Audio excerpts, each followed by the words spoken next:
Amar home YouTube ఛానల్కి స్వాగతం.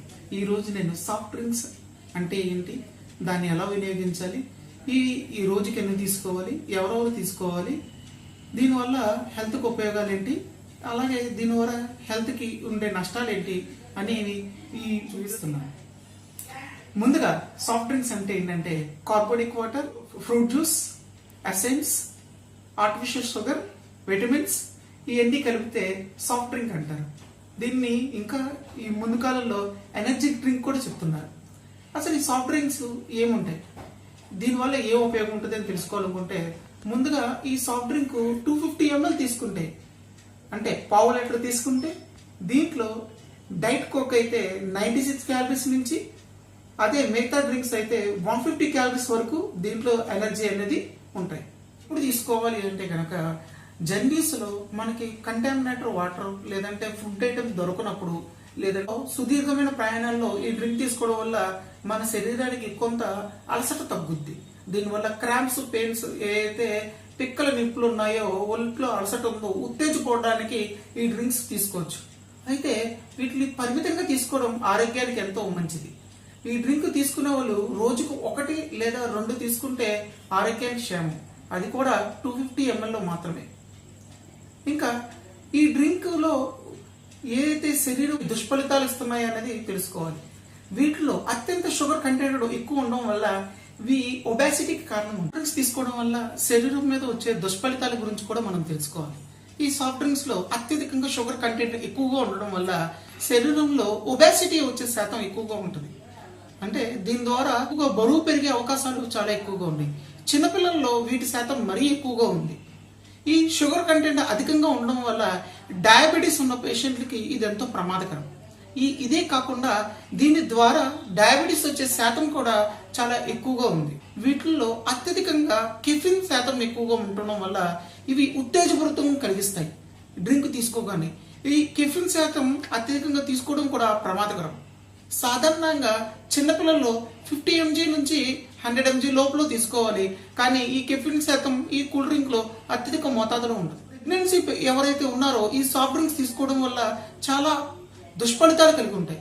దీంట్లో అత్యధిక కెఫిన్ వల్ల వాళ్ళలో ఉండే ఈ పరిమాణాలు చాలా దెబ్బతింటాయని చెప్తున్నారు. ఇంకా శాస్త్ర పరిశోధనలో చెప్పాలంటే దీని ద్వారా ప్రీమెచ్యూర్ డెలివరీస్ కూడా అవుతుంటాయని చెప్తారు. ఈ కాకుండా ఈ సాఫ్ట్ డ్రింక్స్ ఎవరైతే తీసుకుంటారో వీటిలో ప్రీమెచ్యూరిటీ ఎక్కువగా ఉంటుంది. అంటే చిన్న వయసు వారు ఎక్కువగా పెద్ద వయసు ఏదైతే రోగాలు ఉన్నాయో అవి తొందరగా వచ్చే అవకాశాలు ఉన్నాయి, ఆయుష్ హీనం అనేది జరుగుద్దని చెప్తున్నారు.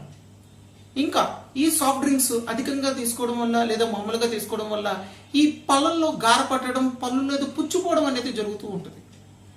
ఈ సాఫ్ట్ డ్రింక్స్ వల్ల ఏదైతే గుడ్ మైక్రోబ్స్ అంటే మంచి బ్యాక్టీరియా ఏదైతే ఉందో కడుపులో, ఆ బ్యాక్టీరియాని ఈ కెమికల్స్ ఏదైతే ఆర్టిఫిషియల్ షుగర్ ఎసెన్స్ ఉన్నాయో ఇవి నష్టపరుస్తాయని శాస్త్ర పరిశోధనలో చెప్తున్నారు.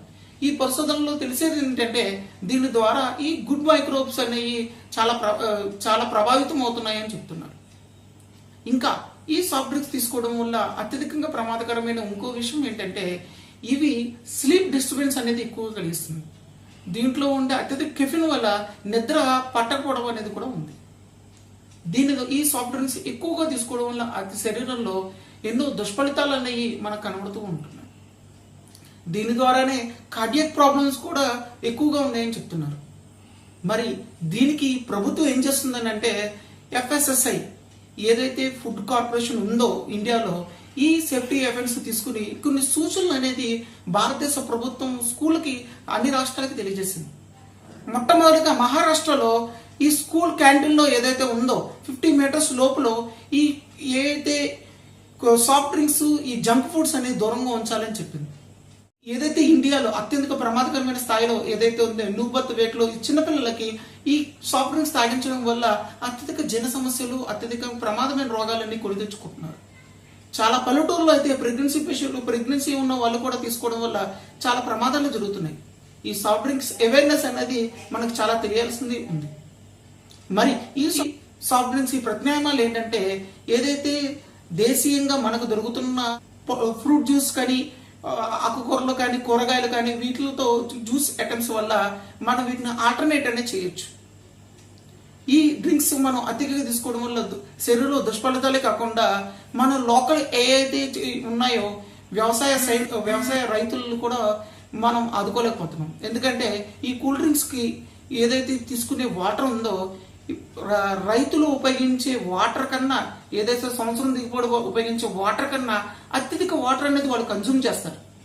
సో మనం అవేర్నెస్ కలిగి ఉంటాం కాబట్టి ఈ డ్రింక్స్ మోతాదు తగ్గించడం వల్ల రైతులను కూడా మనం కాపాడొచ్చు.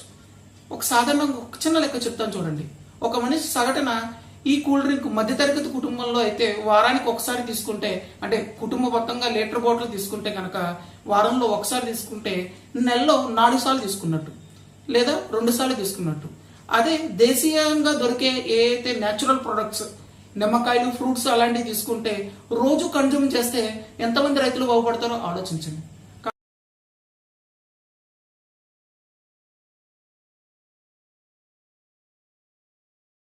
కాబట్టి న్యాచురల్ ప్రొడక్ట్స్ వైపు మనం వెళ్ళడానికి ప్రయత్నిద్దాము. ఆర్టిఫిషియల్ సాఫ్ట్ డ్రింక్స్ అనేవి అవాయిడ్ చేద్దాం. Thank you.